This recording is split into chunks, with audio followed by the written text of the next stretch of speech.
Dan akhirnya terwujud juga dengan harapan bahwa inflasi Amerika mengalami penurunan sampai level 3,0%. Ini artinya kemungkinan semakin dekat dengan potensi bahwa Fed bisa saja segera mengakhiri siklus kenaikan suku bunga. Dan dampaknya, seperti yang Anda lihat, pasar saham mengalami kenaikan dan emas juga sedikit melenggang, bahkan saat ini sudah mulai melirik level 1962. Apakah dia akan sanggup untuk mencapai level 1972? Nanti kita akan lihat selanjutnya. Tapi untuk kondisi fundamental sendiri, sepertinya ini layak untuk disambut meriah oleh para pelaku pasar. Tapi apakah seperti itu? Kita lihat lebih dulu uraiannya. Ya, fokus minggu ini akhirnya tinggal tertuju pada data GDP dan ternyata tadi sudah dirilis GDP Inggris dengan hasil yang sebetulnya cukup mengembirakan.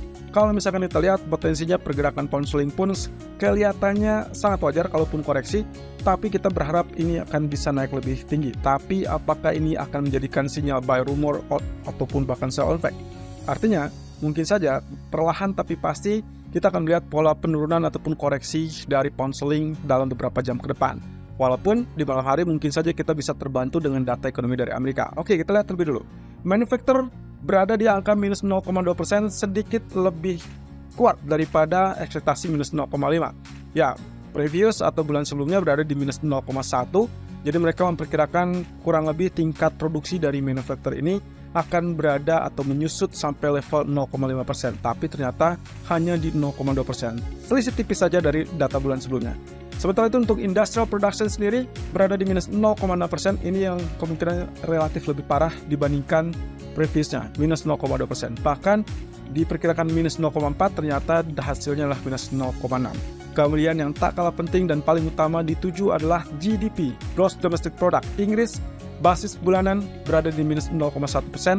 Itu berarti agak relatif menguat ya, atau sedikit lebih kuat daripada ekspektasi minus 0,3%. Tapi celakanya, ini adalah data yang negatif dari bulan sebelumnya 0,2. Artinya terjadi penurunan di situ dan berarti confirm ekonomi Inggris melambat. Dan ini mungkin menjadi catatan khusus untuk para pembuat kebijakan dari BOE. Apakah mereka akan sigap untuk mengatasi hal tersebut? Ingat, patokannya secara teknis adalah 2 kali atau 2 periode berturut-turut kalau misalkan kita dapatkan data GDP-nya relatif dalam area negatif, maka kemungkinan itu yang dikatakan dengan resesi. Euro ataupun zona Eropa itu sudah mengalami hal tersebut. Dan kita tinggal lihat 1 kali periode lagi. Tapi untuk Inggris, saya rasa ini data yang pertama kali dia negatif ya. Dan juga kalau kita lihat dari basis 3 bulanan, berada di 0% versus minus 0,1% ekspektasi. Tapi ya, memang dia turun dibandingkan data bulan sebelumnya. So, kita butuh data 1 bulan berikutnya. Dan ini harusnya menjadikan lagi-lagi pertimbangan bagi BOE. Saya rasa dengan angka yang relatif kecil tapi juga tidak terlampau jauh dari level 0%, harusnya mereka masih tetap sigap dan bisa saja melakukan kenaikan lebih tinggi di pertemuan bulan Agustus. Itu berarti 50 basis point saya rasa masih cukup wajar, mengingat inflasi yang mungkin nanti akan kita lihat masih terlalu tinggi. Nah, sementara itu di jam 16.00 kita akan lihat economic forecast dari zona Eropa dan juga industrial production dari zona Eropa yang diperkirakan kurang lebih turun di 0,3%. Lagi-lagi, semuanya berarti kaitannya dengan euro yang mulai kenaikan ataupun pound sterling mulai kenaikan, itu terbantu dengan figur di mana dolar Amerika mengalami penurunan tadi malam. Dan tentunya nanti malam kita akan lihat data berikutnya. Kalau kemarin adalah inflasi dari sisi konsumen, sekarang kita akan lihat dari sisi produsen. Producer Price Index atau PPI yang diperkirakan akan mengalami penurunan atau bahkan unchanged ya di angka 0,2% untuk inflasi intinya, sementara untuk inflasi bulanannya atau inflasi utama basis bulanan berada di angka 0,2%, diharapkan naik dari level minus 0,3%. Oke, secara keseluruhan ini hampir mirip dengan data tadi malam teman-teman. Kalau ternyata kita dapatkan keduanya, alias inflasi utama PPI dengan inflasi inti core PPI mengalami penurunan atau lebih lemah daripada ekspektasi, maka kita akan dapatkan potensinya dolar akan kembali tertekan turun, dan itu berarti kesempatan emas ataupun bahkan mata uang lain atau bahkan pasar saham pun akan rebound ataupun melanjutkan kenaikan kembali. Nah, kemudian kalau ternyata sebaliknya aktualnya lebih besar daripada ekspektasi, tentunya ini akan membuat pembalikan arah untuk sementara waktu. At least kita sebut saja short term, dolar akan mengalami rebound ataupun kenaikan, sementara emas ataupun other currency kemungkinan akan terkoreksi turun. Nah, sementara untuk initial jobs claim, perhatikan saja angka 250.000 dibandingkan dengan previousnya 248.000. Tentunya angka yang lebih tinggi itu akan membuat dolar mengalami penurunan. Sementara kalau ternyata data aktualnya lebih rendah daripada ekspektasi, berarti kali pengangguran yang berkurang, dolarnya tentunya akan mengalami kenaikan. So, kalau misalkan ini saling mendukung, seharusnya mirip dengan apa yang terjadi kurang lebih tadi malam. Jadi kita akan coba lihat apakah initial jobs claim akan membebani emas untuk turun kembali alias gagal untuk tembus 1972, atau justru malah ini akan menjadi faktor dorongan cukup bagus. Terlebih kalau misalkan kita lihat di siang hari ini saja kita sudah lihat 1962. Saya rasa mungkin saja saatnya koreksi bisa terjadi kalau sudah sentuh 1970-an. Tapi mungkin juga tidak. Bahkan kalau euforia ini berlanjut sampai akhir pekan, mungkin dalam waktu dekat kita akan segera melihat tantangan berikutnya di 1980-an. Sementara pound sterling mungkin 1.31 dan crude oil 78 saya rasa cukup layak untuk kita dapatkan. Nah, kemudian kalau kita bicara tentang data dari Inggris, GDP-nya mengalami penurunan, tapi ini menandakan apa? Menandakan perlambatan ekonomi di Inggris. Dan kita lihat di situ tidak ada pertumbuhan di sektor jasa, penurunan di sektor konstruksi, dan juga ada penurunan di dalam produksi. Itu terjadi selama bulan Mei. Jadi kita bandingkan dengan era pra-pandemi di bulan Februari 2020, ternyata ini masih cukup sedikit lebih baik dibandingkan data sebelumnya. Ya, hanya berselisih 0,2%. Tapi dengan demikian, melambatnya ekonomi ini lagi-lagi harus dipertimbangkan masak-masak oleh para pembuat kebijakan. Kalau mereka terlalu agresif, mereka mungkin khawatir bahwa ekonominya terlalu dalam. Artinya, ya kemungkinan potensi resesinya cukup berat. Dan itu akan membebani juga pikiran mereka bagaimana cara untuk membangkitkan kembali.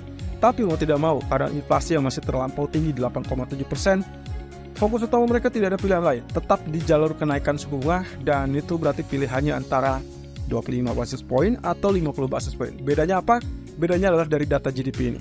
Ya, apakah mereka sanggup untuk mengatasi potensi resesi yang terlampau dalam? Oke, 2 jadwal agenda berita sudah dirilis untuk Inggris, dan kita tinggal menyisakan fokus utama nanti di tanggal 19 Juli. Ada sekitar 1 minggu ke depan untuk menantikan data inflasi Inggris yang terbaru. Apakah ada penyusutan di bawah 8,7 atau bahkan kejutan di bawah 8%? Atau malah dia naik lagi ke 9%, itu yang akan menjadi problematik tersendiri. Yang jelas, menjelang pertemuan 3 Agustus untuk BOE, mereka masih tetap mempertimbangkan antara 50 atau 25 basis point. Nah, kalau kaitannya dengan pertimbangan untuk bank sentral setelah data inflasi Amerika kemarin dirilis, maka inilah yang terjadi, teman-teman. Saat inflasi Inggris masih berada di 8,7%, inflasi Amerika sudah berada di 3,0%. Dengan catatan ini hanya melihat dari data CPI saja, bukan PCE atau bahkan core inflation. Nah, untuk Inggris, karena 8,7% masih dinilai terlampau tinggi, bahkan jauh dari target 2%, maka dia punya pertimbangan antara 50 basis point atau 25 basis point. Atau intinya, mereka harus tetap menaikkan suku bunga sampai inflasinya tertekan mendekati 2%. Sementara Amerika sudah cukup dekat dengan level 2%, walaupun para penjabat Fed mengatakan inflasi masih terlalu tinggi. Nah, yang lucunya, Fed mendapatkan tekanan dari salah satu senator. Ya, kalau Anda baca di artikel, salah satunya menyebutkan bahwa Fed harusnya sudah mulai menghentikan kenaikan suku bunga. Tapi ingat, bank sentral harus netral dan tidak terpengaruh oleh politis apapun. Jadi kita akan lihat pendirian dari Powell, saya rasa masih mutlak untuk diperhatikan. Apakah dia akan terganggu dengan solusi tersebut atau mereka akan keep dengan program mereka. Nah, kalau kita lihat dari dot plotnya, harusnya punya jatah 2 kali kenaikan suku bunga lagi, dan itu diperkirakan 2 kali kenaikan 25 basis point di bulan Juli dan September. Tapi setelah inflasi yang dirilis kemarin 3%, bahkan core inflation-nya juga turun, maka kemungkinan market sudah mulai mengutilkan bisa saja Fed hanya akan menaikkan 1 kali lagi di bulan Juli sebanyak 25 basis point, kemudian dia stop, lalu kemudian bertahan atau mempertahankan tingkat suku bunganya sampai kurang lebih akhir 2023. Nah, kalau ini yang terjadi, sebetulnya inilah weak dollar atau pelemahan dolar, dan kalau yang sesi kedua yang terjadi, justru itu yang menguatkan dolar. Kalau misalkan kita anggap perbandingannya adalah BOE dengan Fed, kalau ternyata skenario hanya 25 basis point dan itu menjadi sinyal terakhir untuk kenaikan suku bunga Fed, maka kita akan lihat dolar akan lebih cenderung melemah dibandingkan pound sterling. Artinya ini kesempatan untuk pound sterling setidaknya ngebut di atas 1.31. Nah, dengan demikian kalau misalkan kita lihat dari Fed Watch Tool, pasca rilis data inflasi kemarin ternyata pertimbangannya menunjukkan 94% kemungkinan masih ada kemungkinan untuk menaikkan suku bunga di bulan Juli, dan market kelihatannya tidak peduli karena mereka sudah bisa menerima hal tersebut dan melihat dengan data inflasi kemarin cukup menjanjikan, maka akhirnya peluang untuk kenaikan bulan September justru jauh lebih rendah. So, apakah Fed semakin dekat dengan akhir dari siklus kenaikan? Kita tinggal tunggu beberapa waktu ke depan karena FOMC meeting akan diumumkan di tanggal 27 Juli mendatang. Ya, inilah kabar dari China. Sebelumnya disebutkan bahwa Chinese Securities Journal, media keuangan pemerintah China, menyebutkan tentang potensi untuk mengantisipasi adanya peningkatan stimulus fiskal untuk mendukung ekonomi. Kabar terbaru mengatakan bahwa Chinese Securities Journal menulis tentang pertumbuhan di paruh kedua ini kemungkinan akan relatif positif, relatif lebih stabil, tentunya didukung dengan beberapa kebijakan yang beragam atau mix antara moneter dan juga fiskal. Ini artinya tanda-tanda bahwa kemungkinan kita akan segera mendapatkan kabar bagus terkait dengan baik itu kebijakan stimulus moneter ataupun stimulus fiskal. Nah, tapi langkah awal sudah ditunjukkan dan kita sudah lihat hasilnya. Hang Seng kembali bangkit ke level 19.300-an, bahkan sudah sempat 19.400-an. Dari level terendahnya kemarin 18.200 atau 18.400. That means peluangnya semakin besar, dan apalagi dengan langkah awal menyebutkan bahwa pemerintah China mulai melonggarkan aturan terkait dengan perusahaan-perusahaan sektor teknologi. Kita sudah tahu dalam 1 atau 2 tahun belakangan ini mereka menggenggam erat atau memberikan aturan cukup ketat untuk perusahaan-perusahaan teknologi, terutama Alibaba. Nah, hal ini apa yang kita tunggu? Besok akan ada press conference dari PBOC atau People Bank of China, kurang lebih di jam 10 waktu Indonesia bagian Barat. Jadi hati-hati kalau misalkan Anda bertransaksi di Hang Seng, ini harusnya menjadi figur yang utama untuk Anda perhatikan. Nah, kemungkinannya apa? Mereka akan membahas data pinjaman selama bulan Juni dan juga paruh pertama 2023. Walaupun demikian, yang paling dinantikan oleh para pelaku pasar adalah lagi-lagi tetap menunggu kabar bagus terkait dengan realisasi stimulus fiskal dari pemerintah China. Ya, pada akhirnya kabar bagus tersebut akan hadir karena kita sudah memasuki paruh kedua 2023 dan diharapkan lagi-lagi China mau tidak mau harus mendukung ekonominya dengan cara mensuntikan stimulus ekonomi, dan itu berarti memancing juga terkait dengan potensi kita bilang saja untuk pertumbuhan ekonomi yang lebih positif. Berbeda dengan kondisi yang lainnya, Fed diharapkan akan segera mengakhiri kebijakan pengetatan moneternya, dan itu berarti akhir dari siklus kenaikan suku bunga. Agak kontras dengan BOE yang diharuskan tetap melakukan kenaikan suku bunga. So, pound sterling lebih kuat daripada dolar? Why not?